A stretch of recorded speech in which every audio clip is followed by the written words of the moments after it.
Since the war in Gaza started, millions of people around the world have taken to the streets to support Palestinians. In many countries, this has caused friction with governments. So where does the balance between free speech and protecting civil order lie?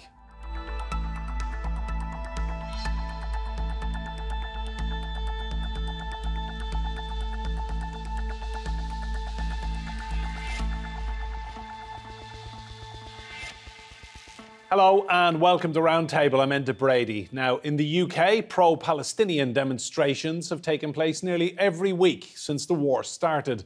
There's been a backlash from the ruling Conservative Party, including widening the definition of extremism. What will that change mean for protesters, and will their voices still be heard? This is now common sight on the streets of central London. For more than 6 months, they've marched in solidarity with Gazans. But increasingly, demonstrators are coming head-to-head with the authorities. We need to have a word with you about the sign and the moustache, okay? It's not a crime. Okay, but ma'am, we need to have a word with you over like... Let them go! Let them go! The government took the step of singling out the bad actors in the movement. On too many occasions recently, our streets have been hijacked by small groups who are hostile to our values and have no respect for our democratic traditions. As a result, a new definition of extremism was put forward as the promotion or advancement of an ideology based on violence, hatred, or intolerance that aims to negate or destroy the fundamental rights and freedoms of others, or undermine, overturn, or replace the UK system of liberal parliamentary democracy and democratic rights, or intentionally create a permissive environment for others to do so.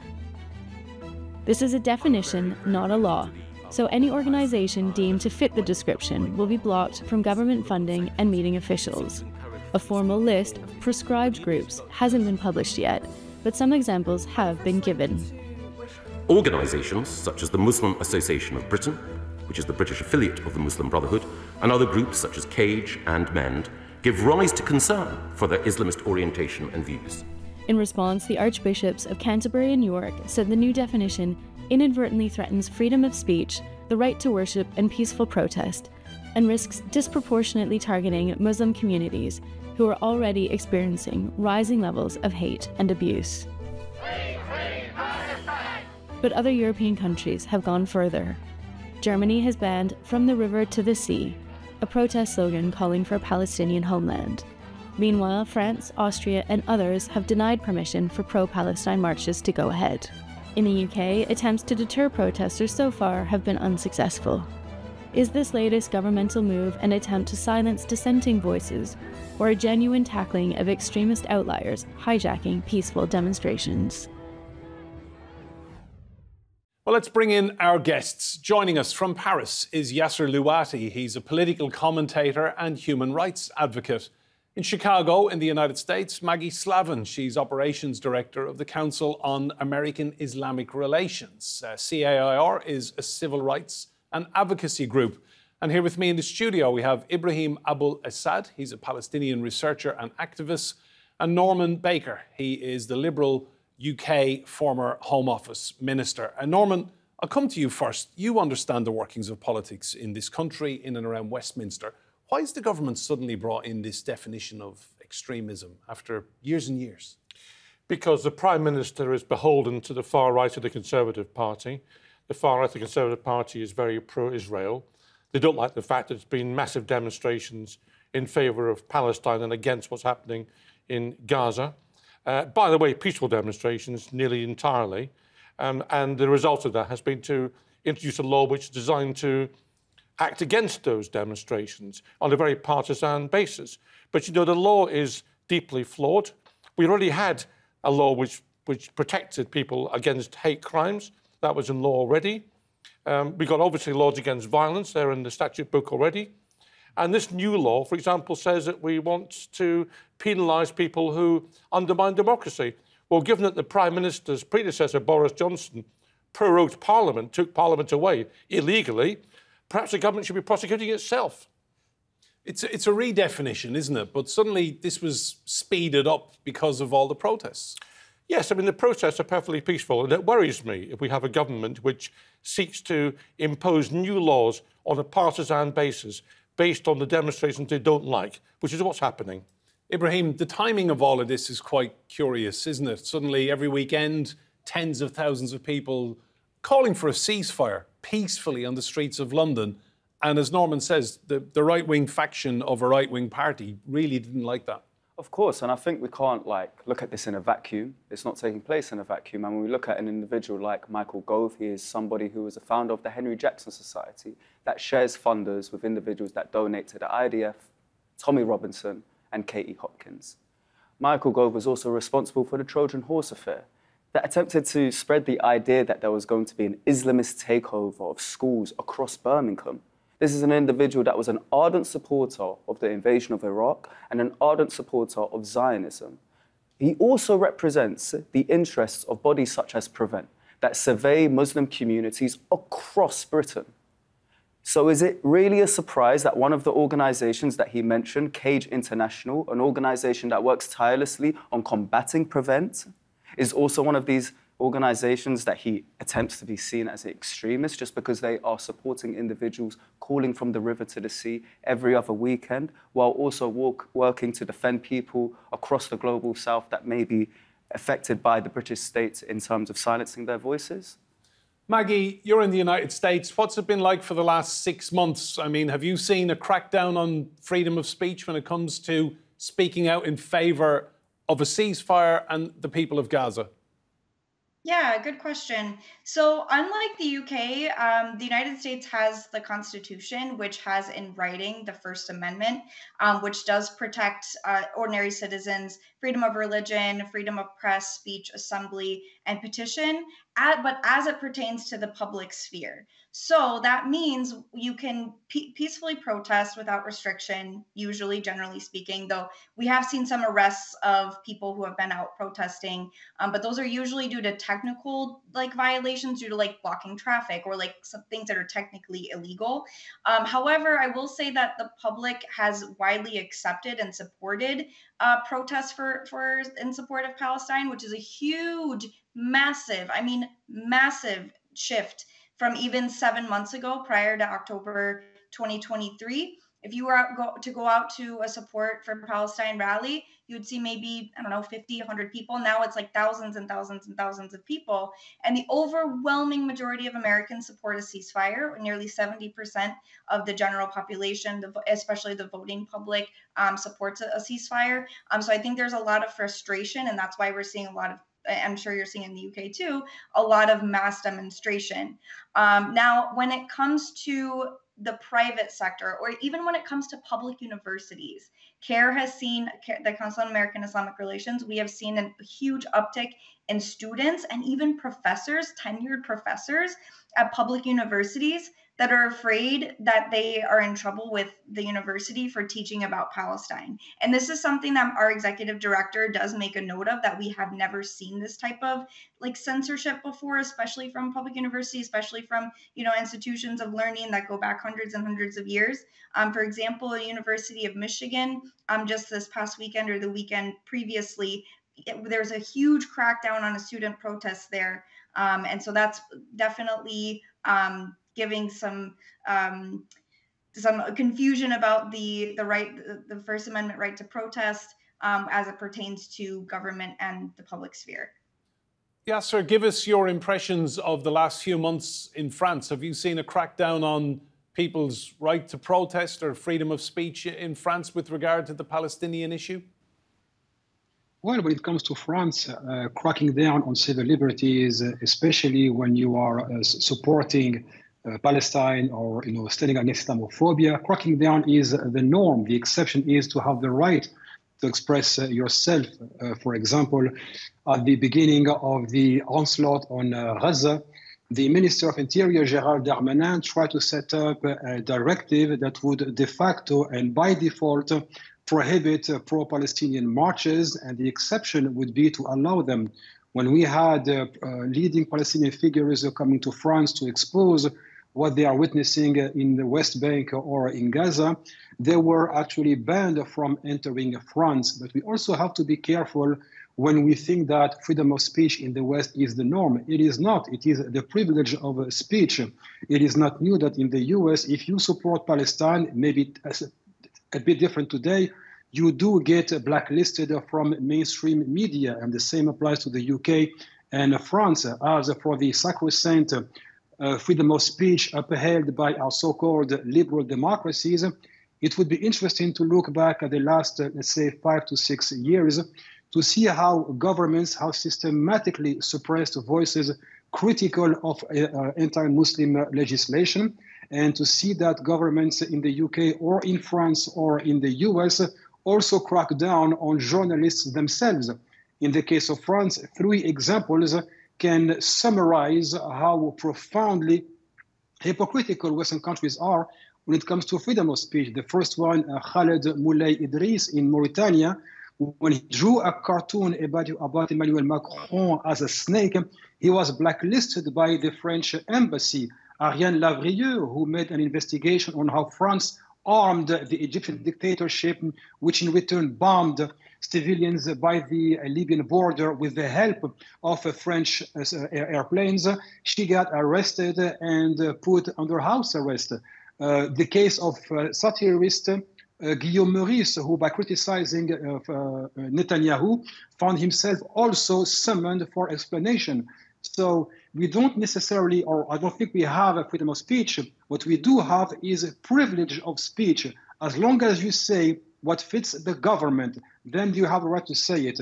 When it comes to politically incorrect, as long as you are an Islamophobe, you have the right to do it. And the last example, to see Eric Zemmour, for example, or Marine Le Pen becoming guest stars in our mainstream media while their opponents are being blacklisted, I don't think the rest of the world should give any credit to either France, the UK, or the US when they come and lecture them about freedom of speech.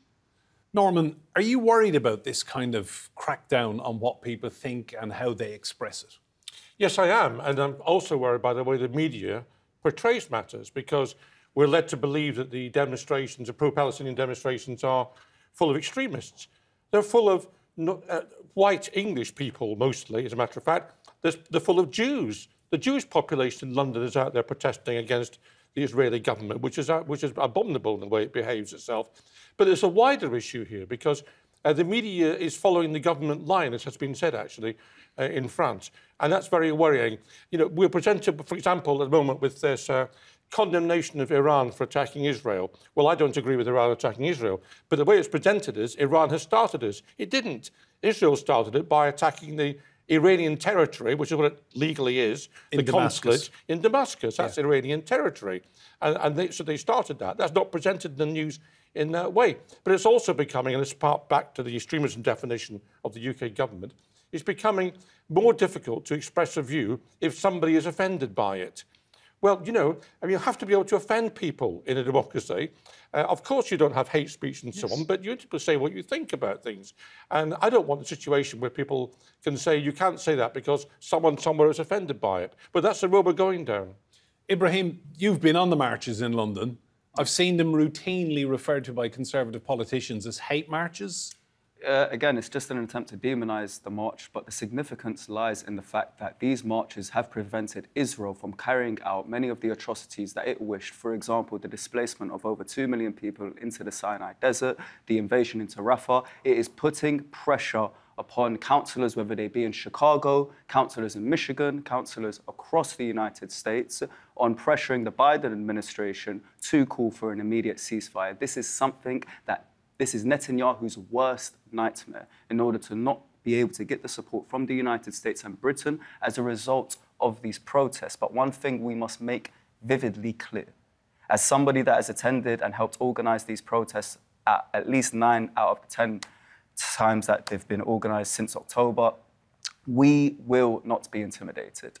Maggie, I want to come to you. The last few days, I've seen several examples of really disturbing tweets on social media from people in the aftermath of the Sydney stabbings. One prominent British broadcaster immediately linking that terrible, terrible attack to Islamic terror, when the knife man turned out to be a white guy with mental health problems.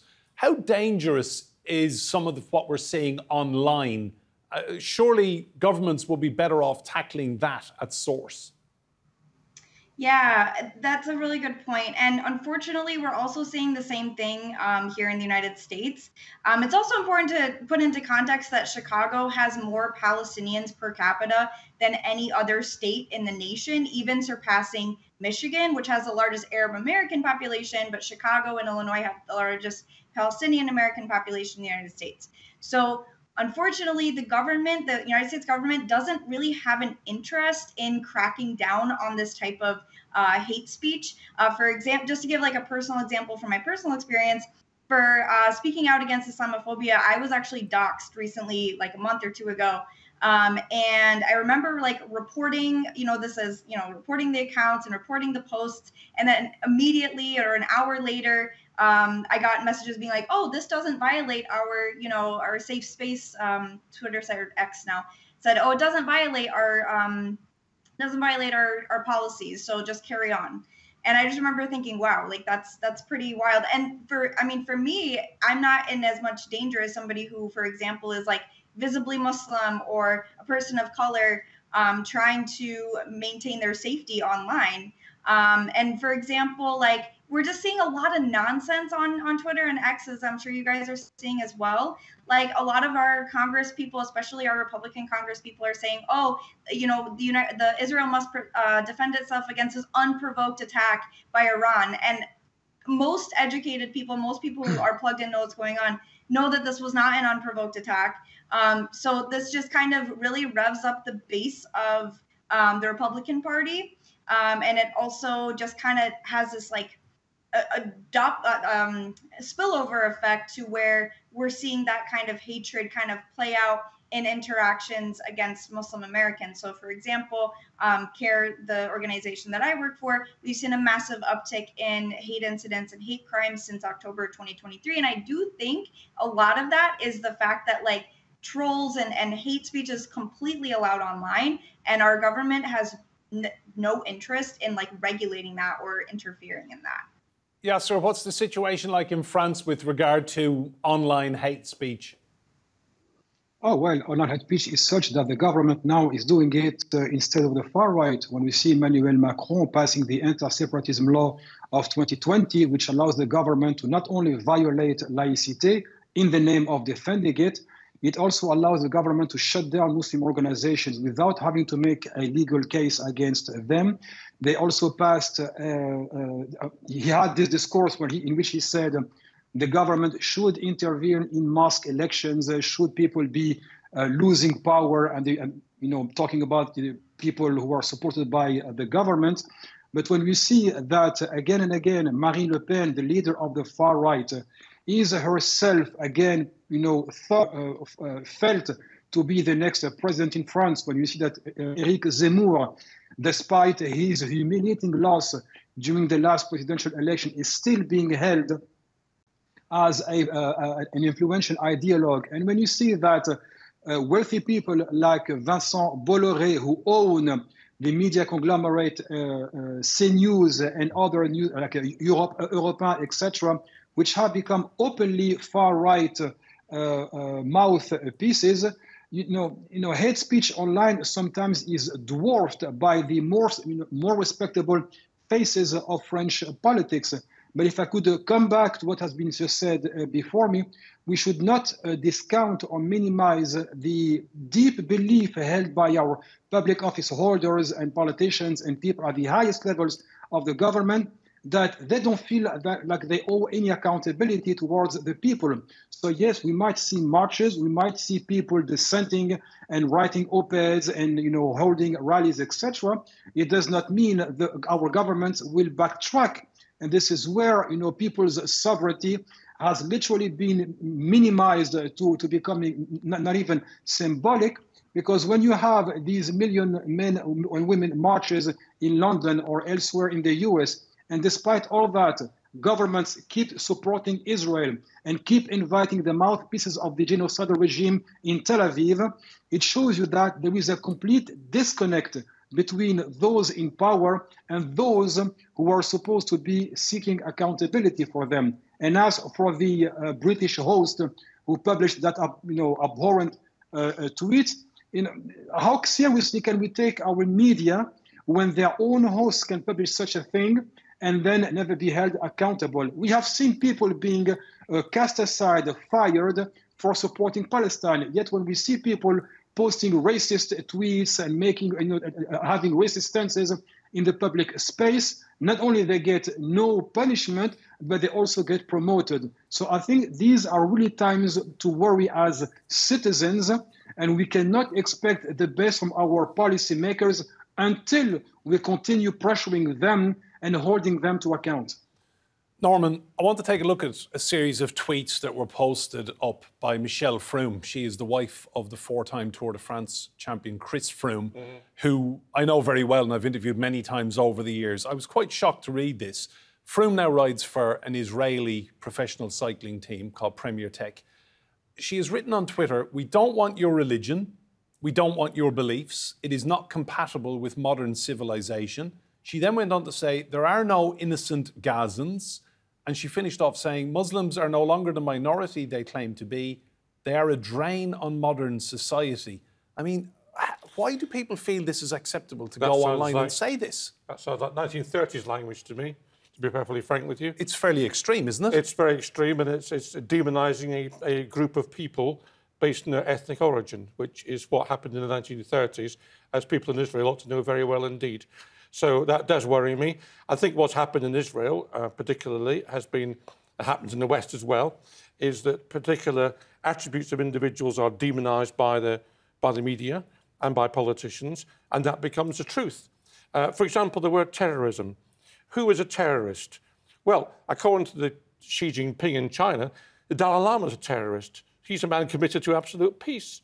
So terrorist is a word now being used as a way of demonising people, whether or not they've engaged in terrorism. Anyone you don't like is now a terrorist in some people's eyes. And I think the Israeli government, not the Israeli people, the Israeli government has been busy using that very loosely, that particular term, to identify people who are enemies of Israel or as the enemies of the Israeli government. Let's remember the Israeli government is the most right-wing government that the country has ever had. It's been in the control of these because of the PR system there. These ludicrous far-right extremist religious parties are basically keeping Netanyahu in power. He wants to stay in power because if he's not in power, he'll be prosecuted for various offences, and therefore he wants this to continue. That's the situation. And, frankly, Britain and America should have no truck with that. It's not in our interest to have Israel waging war in Gaza, and that's being pulled along behind. That's not in the UK's interest. That redefinition that the UK government came out with, the Mayor of London, Sadiq Khan, Labour politician, he's Muslim himself, he said he doesn't even know what to do with this. He's unsure of it. Let's have a listen to what Sadiq Khan said. I think what we would all have welcomed today is a new strategy, how to counter extremism. What we'd have welcomed today is a new plan, how to counter hatred. Instead, what we got was a new definition. I'm unclear what we're supposed to do with this, because the problem is you've got communities up and down the country who feel like the government's not on their side, and you've got minority communities who are worried and concerned. This is yet another example of the government picking them.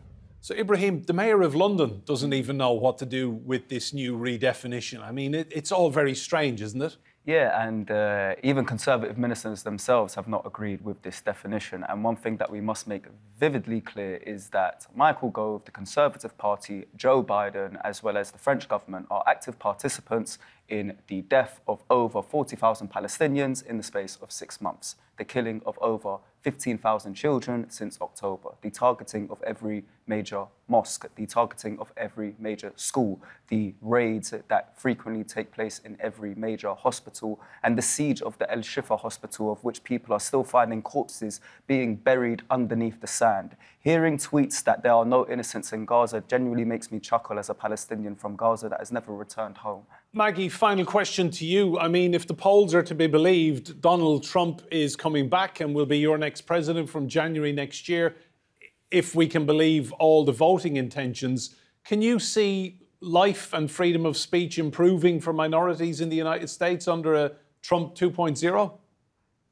Unfortunately not, but also I can't really see the situation improving under the current Biden administration either. So we've talked about this on the show before. There's no good option for American Muslims right now. But especially on the right, what's really interesting, actually, Donald Trump held a rally over the weekend, or perhaps Friday of last week, and the crowd was actually chanting "Genocide Joe, Genocide Joe." And Donald Trump gets back to the podium and he speaks in the podium, "You guys are not wrong." So it's just that just shows that Donald Trump is willing to do anything and everything to secure people's votes. He's a very populist. He's kind of like a yes man in terms of like rallying his base. So he'll do kind of he'll go with the flow. He'll do whatever, he'll say whatever is kind of popular to like get people to draw in. But I do think obviously this is a very false, this is false. This is not who he is as a person. We've seen before that he and especially his son-in-law, Jared Kushner, are massive Zionists. They moved the embassy from Tel Aviv to Jerusalem. There is no doubt about it that if Trump is to be elected, that the situation in Gaza is not going to improve. His foreign policy would be just as bad as the Biden administration, if not worse. Maggie, thank you. And to Yasser, Ibrahim and Norman as well, thank you all for your insight. Remember, you can see more discussion and debate on our YouTube channel. Just search for Roundtable TRT World, and if you like what you see, please do hit that subscribe button. But for now, from me and Brady and all of the team here, goodbye and thank you for watching.